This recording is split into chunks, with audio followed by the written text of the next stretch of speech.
Hello दोस्तों, उम्मीद है आप लोगों की जेएसएससी की तैयारी बहुत अच्छे से हो रही होगी। और इसी क्रम में आज जो हमारा वीडियो है वो है खोटा को लेकर के। खोटा के 3 राइटर के बारे में इसमें हम लोग पढ़ेंगे। एक है भुवनेश्वर दत्त शर्मा व्याकुल, श्रीनिवास पानुरी और ए.के. झा। इनसे संबंधित जितने भी सवाल अभी सेट में आप दिख रहा होगा, हर तरह का सवाल हम लोग करेंगे। कुछ ऐसे जो कि हम लोग को डाउट होता है उसको हम लोग ट्रिक के द्वारा दिमाग में बैठाने की कोशिश करेंगे। ठीक है, तो चलिए वीडियो को शुरू करते हैं। अगर वीडियो पसंद आए तो वीडियो को लाइक कीजिएगा और सब्सक्राइब कीजिएगा चैनल को। ठीक है, और कमेंट करके बताइएगा कि चैनल आप लोगों को कैसा लगता है, मेरा वीडियो कैसा लगता है। तो चलिए शुरू करते हैं। भुवनेश्वर दत्त शर्मा व्याकुल के जन्म कहिया होइल है। भुवनेश्वर दत्त शर्मा जो है उनका जन्म कब हुआ था, तो बोलेंगे इनका जन्म हुआ था कब, तो इनका जन्म हुआ था 17 मार्च 1908 को। कब जन्म हुआ था? 17 मार्च 1908। भुवनेश्वर दत्त शर्मा व्याकुल का जन्म हुआ था 17 मार्च 1908 को। भुवनेश्वर दत्त शर्मा व्याकुल के जन्म कहाँ हुआ था? देखिए, इसको याद करने का, जन्म कहाँ हुआ था ये याद करने का ट्रिक क्या है कि भुवनेश्वर, नेश्वर को संधि विच्छेद करिए तो ईश्वर निकलता है लास्ट में। ठीक है, तो ईश्वर को हम लोग क्या करते हैं, भूमि पर माथा टेक करके करते हैं। तो इससे याद रखिए कि ईश्वर को माथा टेक कर, तो माथा से याद रखना है महथा, यानी कि भुवनेश्वर दत्त शर्मा जो है उनका जन्म हुआ था महथा में। तो महथा डी, ये महथा डी गिरिडीह में पड़ता है, तो डी से याद हो जाएगा गिरिडीह। लेकिन जब जन्म हुआ था इनका 1908 में, उस समय गिरिडीह तो था नहीं। तो उस समय जो हजारीबाग जिला जो है वो जिला में आता था। ठीक है, तो कहाँ हुआ था, तो भुवनेश्वर यानी कि ईश्वर, ईश्वर को माथा टेक कर हम लोग प्रणाम करते हैं, यानी कि महथाडीह में हुआ था। आगे चलते हैं, महथाडीह कहाँ है, तो गिरिडीह जिला में है। नेक्स्ट हम लोग देखें उनके पिताजी का नाम क्या है। तो ईश्वर देखिए होता है वो सर्वशक्तिमान, बल का स्वामी, बल का देवता होता है। तो ईश्वर का पर्यायवाची देव भी होता है, तो देव से याद रखेंगे बलदेव उपाध्याय। क्या हो गया, उपाध्याय। उपाध्याय होता है ब्राह्मण कास्ट, इसलिए ये भी क्वेश्चन है कि भुवनेश्वर किस कास्ट के थे, तो वो ब्राह्मण थे। भुवनेश्वर दत्त शर्मा जी के माँ का नाम क्या था? देखिए, ईश्वर के पास हम लोग शांति के लिए जाते हैं कि जिंदगी में शांति मिले हम लोग को, इसलिए ये हो जाएगा शांति देवी। ठीक है, तो इनका नाम क्या था, माँ का नाम शांति देवी।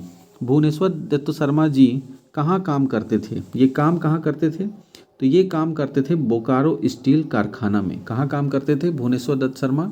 बोकारो स्टील कारखाना में काम करते थे। ठीक है, उसके बाद आगे चलते हैं कि जब ये 11 साल के थे तो घर से भाग गए थे। ठीक है, 11 साल के थे तो घर से भाग गए थे, और भागने के बाद ये पहुंच गए थे कहाँ, तो ये भी क्वेश्चन रहता है कि 11 साल की उम्र में जब भागे थे तो कहाँ चल गए थे, तो चल गए थे काशी। आगे है कि भुवनेश्वर दत्त शर्मा किस विचारधारा से प्रेरित थे। तो उस समय का देखिए 1915 के बाद तो गांधी युग चल रहा था, तो ज़्यादातर लोग गांधी जी से प्रेरित थे। तो भुवनेश्वर दत्त शर्मा भी थे, वो भी गांधीवादी विचारधारा से प्रेरित थे। ठीक है, और इसीलिए इन्हीं से प्रेरणा लेकर के 1925 में ये कांग्रेस की पार्टी से जुड़ गए थे आज़ादी की लड़ाई में। तो 1900 क्वेश्चन पूछा जाए कांग्रेस पार्टी से कब जुड़े, तो 1925 में। और कांग्रेस पार्टी से जुड़ने के क्रम में ही वो पहुंच गए हजारीबाग। ठीक है, और वहाँ उनकी मुलाकात हो गई सरस्वती सुशीला देवी से। किनसे मुलाकात हो गई, एकदम कहानी जैसा याद करेंगे।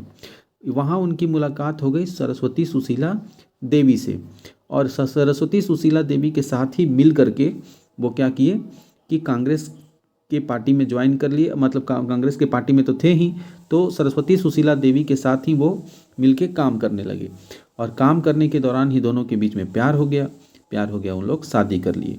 सरस्वती सुशीला देवी कौन है, तो ये जो सरस्वती सुशीला देवी हैं, ये ऐसे तो ये विधवा औरत थी, लेकिन ये जो थी भतीजी थी। किसकी भतीजी, तो बिहार के पहले मुख्यमंत्री जो थे कृष्ण सिंह, उनकी भतीजी थी। ठीक है, तो कृष्ण सिंह की भतीजी के साथ इनको प्यार हो गया, उसके बाद शादी कर लिए। ठीक है, आगे चलते हैं। और ये तो अपने ब्राह्मण थे, और कृष्ण सिंह की भतीजी मतलब राजपूत से शादी किए, तो अंतरजातीय विवाह हो गया। तो किस प्रकार का विवाह किए थे, अंतरजातीय विवाह। राम वृक्ष बेनीपुरी के साथ भुवनेश्वर की जेल में कब मिले। भुवनेश्वर जी जो हैं राम वृक्ष बेनीपुरी से जेल में कब मिले थे, तो बेनीपुरी जी के साथ वो जेल में मिले थे 1930 में। 1930 में हम लोग जानते हैं बहुत असहयोग आंदोलन के समय बहुत सारे नेता लोग जेल में बंद थे। उसी में राम वृक्ष बेनीपुरी भी बंद थे। और भुवनेश्वर में, कहाँ पे, भुवनेश्वर जेल में, उसी समय ये जेल में बंद थे, हजारीबाग जेल में। और वहीं से ये क्या किए कि 1930 में उनसे भेंट किए और फिर राम वृक्ष बेनीपुरी तो बहुत बड़े ये थे, राइटर थे, और उन्हीं के संपर्क में आए। भुवनेश्वर दत्त शर्मा जी की पहली कविता कौन सी थी? तो भुवनेश्वर दत्त शर्मा जी की पहली कविता कैदी थी। कौन सी कविता लिखे वो? कैदी, क्योंकि जेल में बंद थे तो उसी पे कविता बना दिए, तो कैदी पत्रिका लिखे। ठीक है, आगे चलते हैं। भुवनेश्वर दत्त शर्मा और इनकी एक और पत्रिका जो है बेला, लिखे बेला, इनकी नहीं है, ये वल्लभ शास्त्री जी की पत्रिका है बेला, जिसमें वो कुछ पंक्तियां लिखे हैं। ठीक है, कौन? भुवनेश्वर दत्त शर्मा। अपनी कविता इनकी है कैदी। आगे चलते हैं। भुवनेश्वर दत्त शर्मा की पत्रिका कलामे व्याकुल कब प्रकाशित हुआ था? भुवनेश्वर दत्त शर्मा का एक पत्रिका छपा उर्दू में जिसका नाम था कलामे व्याकुल, और ये कब छपा? तो ये छपा 1939 में। कब छपा? 1939 में। कब छपा? 1939। ठीक है, आगे चलते हैं कि कलामे व्याकुल की जो भूमिका लिखने वाले थे वो कौन थे? तो कलामे व्याकुल की भूमिका लिखे थे राम नारायण सिंह। कौन लिखे थे? राम नारायण सिंह। ठीक है, 1939 में। और यह पत्रिका छपी कहाँ से थी? तो ज़्यादातर ये हजारीबाग में ही एक्टिव थे भुवनेश्वर दत्त शर्मा, तो इसीलिए यह पत्रिका भी बिशुनगढ़ हजारीबाग से छपा था। ठीक है, और कब छपा था? 1939 में, याद रखना है। कब छपा था? 1939 में। और इसकी भूमिका लिखने वाले कौन थे? राम नारायण सिंह थे। आगे चलते हैं। भुवनेश्वर दत्त शर्मा व्याकुल की मृत्यु कब हुई थी? भुवनेश्वर दत्त शर्मा व्याकुल जी है, उनका मृत्यु हुआ था 17 सितंबर 1984। और जन्म कब हुआ था? 17 मार्च, याद रखना है, दोनों 17 ही है। 17 मार्च 1908 में जन्म हुआ, 1908 में 17 मार्च को, और मृत्यु हुआ 17 सितंबर 1984 को। ठीक है, आगे चलते हैं कि व्याकुल जी के जीवनी के बारे में कौन लिखा है? तो इनकी जीवनी के बारे में लिखे हैं कौन? पारितोष कुमार प्रजापति। व्याकुल जी के जीवनी के बारे में कौन लिखा है? पारितोष कुमार प्रजापति लिखे हैं। ठीक है, आगे चलते हैं। भुवनेश्वर दत्त शर्मा व्याकुल आज़ादी की लड़ाई में कांग्रेस से कब जुड़े? अभी पढ़े हम लोग कि 1925 में गांधीवादी विचारधारा से प्रेरित होकर कांग्रेस की लड़ाई में ये जुड़ गए। ठीक है, आज़ादी की लड़ाई में कांग्रेस के साथ जुड़ गए। फिर है श्रीनिवास पानुरी। इससे पहले श्रीनिवास पानुरी का हम लोग शुरू करें, उससे पहले एक दो चीज़ और याद रखना है कि भुवनेश्वर दत्त शर्मा को श्रीनिवास पानुरी सम्मान मिला था। और ये कब मिला था? तो श्रीनिवास पानुरी सम्मान 1989 में मिला था, 1989 में। क्या मिला था इनको? तो भुवनेश्वर दत्त शर्मा को श्रीनिवास पानुरी सम्मान मिला था 1989 में मिला था, 1989 में। ठीक है, आगे चलेंगे। और एक क्वेश्चन पूछा जाता है कि इनकी पिता की मृत्यु के बाद इनका लालन पालन कौन किया? तो इनके एक रिश्तेदार थे, चाचा थे, जिन्होंने लालन पोषण किया था। उनका नाम था अयोध्या प्रसाद उपाध्याय। क्या नाम था? अयोध्या प्रसाद उपाध्याय। ठीक है, इनकी कुछ गीत जो हैं वो भी रचना किए हैं खोठा में, जैसे कि किसानों का अंतर्नाद एक गीत है, मादल, उसके बाद मादल ध्वनि मधुर लाल, ये सब है। उसके बाद एक उर्दू में लिखे हैं ये हुस्नो इश्क और फलक से जो है ये दो शायरी है। ठीक है, कौन कौन? हुस्नो इश्क और फलक से। ठीक है, और इनकी पहली कविता भुवनेश्वर की कौन थी? कैदी। तो आई थिंक यहाँ तक याद होगा। और इनको श्रीनिवास पानुरी सम्मान कब मिला था? 1989 में। और चूंकि तो इनकी मृत्यु तो 84 में हो गया था और सम्मान मिला 89 में, यानी कि मरणोपरांत हुआ था। और पूछा जाए कि भुवनेश्वर दत्त शर्मा किस क्लास तक पढ़ाई किए थे? तो 5वीं क्लास तक पढ़ाई किए थे। समझ गए? और उसके बाद तो 11 साल के जब थे तो घर से भाग गए। कहाँ चल गए? काशी। ठीक है, आगे चलते हैं। श्रीनिवास पानुरी के बारे में हम लोग देखेंगे। तो श्रीनिवास पानुरी जो है उनका जन्म कब हुआ था? तो इनके बारे में तो अच्छे से याद ही कर लिए होंगे कि इनका जन्म 25 दिसंबर 1920 में हुआ था। कब हुआ था? 25 दिसंबर 1920 में इनका जन्म हुआ था। किनका? श्रीनिवास पानुरी जी का। पानुरी जी का जन्म कहाँ हुआ था? तो बोलेंगे पानुरी। पान खाने के लिए लोग कहाँ जाते हैं? अड्डा में जाते हैं। तो याद रखिएगा कि इनका पान खाने के लिए अड्डा में जाते थे, यानी कि इनका हुआ है कहाँ? कल्याणपुर बरवा अड्डा। ठीक है, कहाँ हुआ है? बरवड्डा। अड्डा से याद रखना है कि बरवड्डा, और बरवड्डा कहाँ है? धनबाद में है। ठीक है, तो इस तरह से इनका जन्म हुआ था। कहाँ? बरवड्डा, कल्याणपुर में। आगे चलते हैं कि पानुरी जी के माता का नाम क्या था? तो पानुरी जी जो थे वो बचपन में बहुत गरीब आदमी थे और इन्होंने मैट्रिक तक ही पढ़ाई किया था, और मैट्रिक पास किए उसके बाद गरीबी के कारण ये पान गुमटी खोल लिए।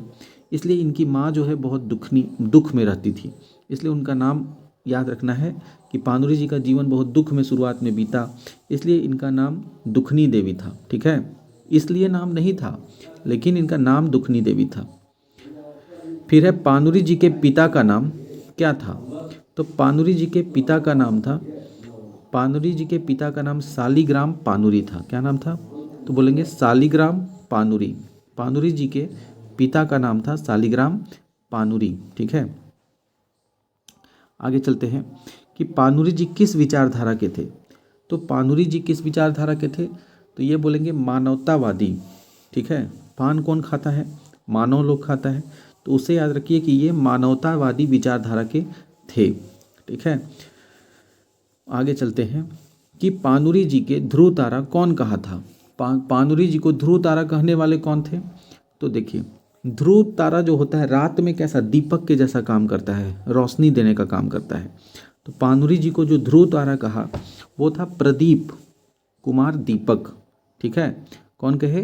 तो पानुरी जी को ध्रुव तारा कहने वाले थे प्रदीप कुमार दीपक। ध्रुव तारा कैसे याद रखेंगे कौन कहा था? तो ध्रुव तारा रात में दीपक के जैसा काम करता है, जलता है, रोशनी देता है, तो उस तरह से प्रदीप कुमार दीपक। आगे चलते हैं कि और इसमें कुछ है। रामदयाल पांडे जो हैं, रामदयाल पांडे पानुरी जी को वाल्मीकि बोले थे। क्या बोले थे? कि खोरठा के वाल्मीकि हैं ये। वाल्मीकि कौन? रामदयाल पांडे जो है खोरठा के वाल्मीकि हैं। उसके बाद चतुर्भुज साहू जो आए वो बोले कि ये खोरठा के टैगोर हैं। क्या हैं? टैगोर। खोरठा साहित्य के टैगोर किसने कहा? चतुर्भुज साहू ने कहा। और उसके बाद विकल शास्त्री जो थे वो बोले कि विकल शास्त्री क्या बोले कि ये पानुरी जी खोरठा के नागार्जुन हैं। ये बोले कि खोरठा के नागार्जुन हैं। अब देखिए याद कैसे रखेंगे। राम जी के बारे में कौन बताए थे? तो वाल्मीकि। रामायण कौन लिखे हैं? महर्षि वाल्मीकि लिखे हैं।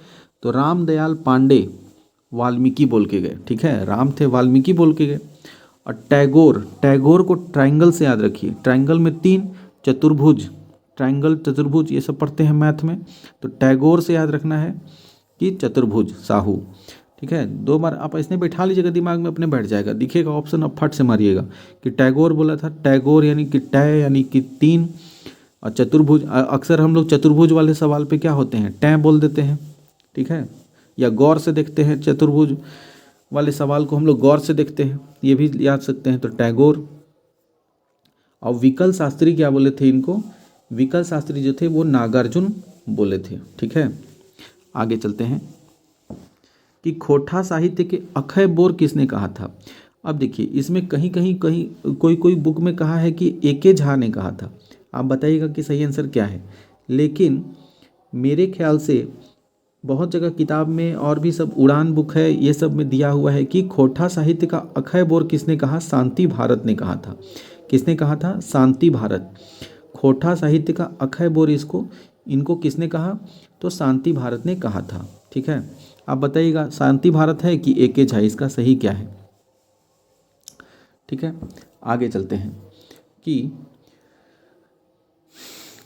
पानुरी जी के पहला कविता रचना बाल किरण का प्रकाशन कब हुआ था? देखिए है तो ये खोरठा के सवाल, लेकिन अब खोरठा में होता क्या है, टाइप करने में बड़ी मेहनत लगता है। के कहले हलय, तो ये सब वर्ड लिखने में थोड़ा मेहनत लगता है, इसमें टाइम कम लगे, इसके लिए हम लोग क्या करते हैं, इसको हिंदी में हम लिख दिए हैं और उसको कहिएगा तो खोरठा में पढ़ देंगे। पानुरी जी के पहला कविता रचना बाल किरण के प्रकाशन कहिया होइल हलय? तो कब हुआ था? तो श्रीनिवास पांदुरी जो हैं उन्होंने जब अपनी पहली रचना लिखी बाल किरण, तो उसका प्रकाशन कब हुआ था? तो इसकी प्रकाशन हुआ था 1954 में। कब हुआ था? पहली कविता जो उनका था बाल किरण, और इसका प्रकाशन उन्होंने 1954 में किया। इसके अलावा भी कई कविता संग्रह उन्होंने लिखा, जैसे एक दिव्य ज्योति है जो एक कविता संग्रह ही है, तितकी है कविता संग्रह ही है। तितकी जो बहुत इंपॉर्टेंट है, याद रखना है। तितकी कविता संग्रह किसके द्वारा लिखा गया है? श्रीनिवास पांदुरी के द्वारा। आगे चलते हैं, एक तितकी पत्रिका भी है, ठीक है, उसके बारे में भी हम लोग देखेंगे। अलग अलग कवियों ने उसको अलग अलग समय पर संपादन किया है। आगे चलते हैं, मेघदूत। मेघदूत जो है एक अनुदित काव्य है, और इसका जो अनुदित काव्य मतलब क्या होता है? मेघदूत जो है वो अनुदित काव्य है, और इसका जो है ये 1968 में 1968 में इसकी रचना प्रकाशित हुई थी। कब हुई थी मेघदूत का? 1968 में। आगे चलते हैं, चाभी काठी नाटक जो है, जो हम लोग को पढ़ना है, तो चाभी काठी नाटक भी श्रीनिवास पांदुरी का है, और ये नाटक 2006 में प्रकाशित हुआ है, ठीक है। कब हुआ है? 2006 में इसका प्रकाशन हुआ है, ठीक है, मतलब 2006 में इसका प्रकाशन हुआ है। आगे चलते हैं, उद्वासल कर्ण। उद्वासल कर्ण जो है महाभारत के ऊपर लिखा हुआ है, कर्ण के ऊपर, और ये जो है 2012 में इसका हुआ है। मतलब सोचिए कि इनकी मृत्यु हो गई 1986 में ही, और प्रकाशन जो उनका लिखा हुआ लेख है उसका प्रकाशन अब जा कर के हो रहा है। तो 2012 में इस उद्वासल कर्ण का, और चाभी काठी का नाटक जो है उस 2006 में हुआ है। आगे चलते हैं, इनके बारे में कुछ और जानते हैं कि इन्होंने मैट्रिक तक की पढ़ाई की थी। किसने? श्रीनिवास पांदुरी ने मैट्रिक तक पढ़ाई की, और मैट्रिक पास कब किए? तो क्वेश्चन कभी कभी सेट में ये भी रहता है कि श्रीनिवास पांदुरी जी मैट्रिक कहिया पास कर ले हला, तो ये पास किए थे 1939 में। कब पास किए? 1939 में मैट्रिक पास किए। और खोटा लिखना कब से शुरू किए? ये भी क्वेश्चन कभी कभी दे देता है। तो खोटा लिखना ये शुरू किए थे 1946 से। कब से शुरू किए? 1946। खोटा में लिखना शुरू किए 1946 में, ठीक है। नेक्स्ट चलते हैं हम लोग आगे कि पांदुरी जी के पहला नाटक कौन सा था। तो अभी हम लोग पढ़े कि पांदुरी जी ने एक नाटक लिखा था उद्वासल कर्ण, और उद्वासल कर्ण का प्रकाशन कब हुआ था? 2012 में। 2012 में, और ये इनका पहला नाटक था, ठीक है। आगे चलते हैं, तितकी किस प्रकार की रचना है? तितकी रचना जो है वो अभी हम लोग पढ़े। तितकी क्या है? एक कविता संग्रह है। तितकी कैसी रचना है? कविता संग्रह। आगे पढ़ेंगे हम लोग कि पांदुरी जी मैट्रिक कब पास किए थे। तो अभी बताएं आप लोग को, मैट्रिक कब पास किए? 1939 में मैट्रिक पास किए। और लिखना कब शुरू किए? तो खोटा में ये लिखना शुरू किए थे 1946 में। कब शुरू किए? 1946 में लिखना शुरू किए। मातृभाषा पत्रिका का संपादन किस वर्ष किए थे? खोटा में जो मातृभाषा पत्रिका है इसका संपादन ये कब किए? तो मातृभाषा एक मासिक पत्रिका है। ये भी पूछा जा सकता है कि मातृभाषा कैसी पत्रिका है, तो बोलेंगे मासिक पत्रिका है, मासिक है। और मासिक पत्रिका जो है तो इसमें लिखना कब शुरू किए? तो ये 1957 में इसका प्रकाशन हुआ था। कब हुआ था? 1957 में, ठीक है। मासिक पत्रिका है जिसका संपादन 1957 में हुआ, ठीक है। तो मातृभाषा का संपादन 1957 में। आगे बोलेंगे अब इनकी एक और है राम कथामृत। एक और पत्रिका है राम कथामृत, जो कि एक खंड काव्य है। राम कथा, क्या नाम है? राम कथामृत, जो कि एक खंड काव्य है, और यह इसका संपादन हुआ 1970 में, ठीक है। और फिर श्रीनिवास पांदुरी जो है वो खोटा विकास समिति बरवड्डा के मुख्य संस्थापक भी थे, ठीक है। तो पूछा जाएगा खोटा विकास समिति बरवड्डा जो है उसके मुख्य संपादक कौन है? तो ये है श्रीनिवास पांदुरी। क्वेश्चन था कि श्रीनिवास पांदुरी को भीष्म पितामह किसने कहा? तो भीष्म पितामह जो थे वो विश्व का सबसे कठोर प्रतिज्ञा किए थे, है कि नहीं।